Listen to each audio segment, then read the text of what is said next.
Assalamualaikum warahmatullahi wabarakatuh. Jumpa lagi dengan saya Latifah Riyadatul Aini dengan NPM 2013022047 dari Prodi Pendidikan Fisika. Nah, di sini saya akan menjelaskan mengenai undang-undang tentang gerakan kepramukaan. Namun, sebelum saya menjelaskan materi ini, saya awali dengan tepuk pramuka dan menyanyikan salah satu lagu pramuka. Tepuk pramuka, Mars Pramuka.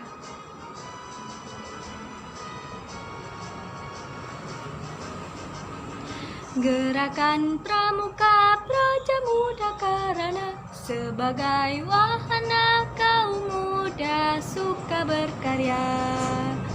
Kader pembangunan sebagai pelekar bangsa, disiplin, berani dan setia, berakhlak mulia. Bersatu padu menyongsong masa depan yang gemilang. Satu pramuka untuk satu Indonesia, melangkah maju menuju masyarakat yang sentosa. Jayalah pramuka, jaya Indonesia. Langsung saja ya, kita mulai. Undang-undang tentang gerakan kepramukaan. Yang pertama, bab 1 meliputi ketentuan umum, yaitu pasal 1 menjelaskan mengenai pengertian gerakan pramuka, pengertian pramuka, pengertian kepramukaan, pengertian pendidikan kepramukaan, pengertian gugus depan, pengertian pusat pendidikan dan pelatihan kepramukaan, pengertian satuan komunitas kepramukaan, pengertian satuan karya pramuka, pengertian gugus dharma pramuka, pengertian kuartir, pengertian majelis pembimbing, pengertian pemerintah, pengertian pemerintah daerah, dan pengertian menteri. Nah, langsung saja kita lanjut. Di bab kedua meliputi asal, fungsi, dan tujuan. Pada pasal 2 menjelaskan mengenai gerakan pramuka berasaskan Pancasila. Di pasal ketiga itu berisi gerakan pramuka berfungsi sebagai wadah untuk mencapai tujuan pramuka. Terus di pasal 4 itu gerakan pramuka bertujuan untuk membentuk setiap pramuka agar memiliki kepribadian. Kita lanjut di bab ketiga, yaitu meliputi pendidikan kepramukaan.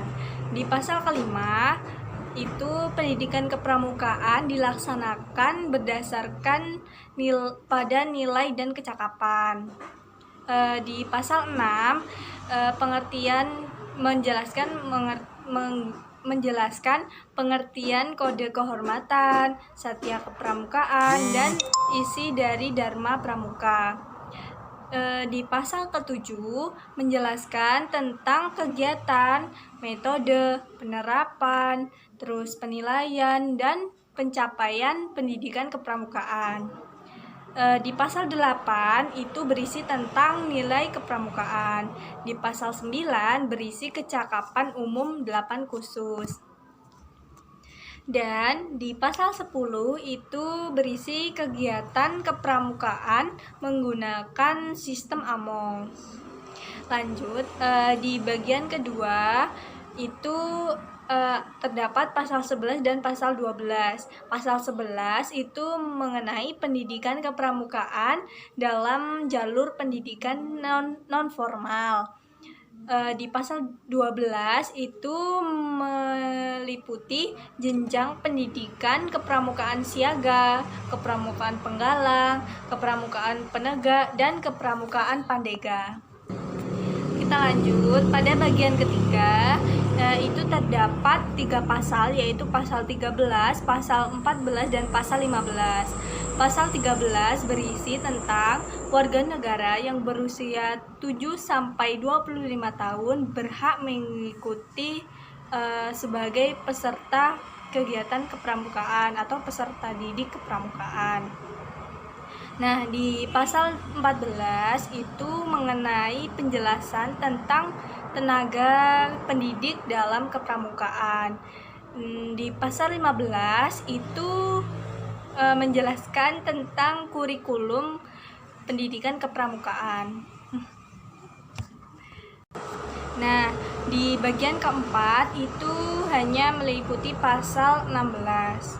Nah, di pasal 16 ini mengenai satuan pendidikan kepramukaan gugus depan, pusat pendidikan dan pelatihan.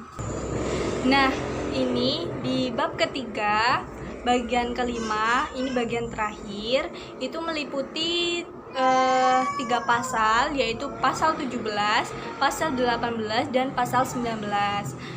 Di pasal 17 itu mengenai pengertian dari evaluasi pendidikan kepramukaan.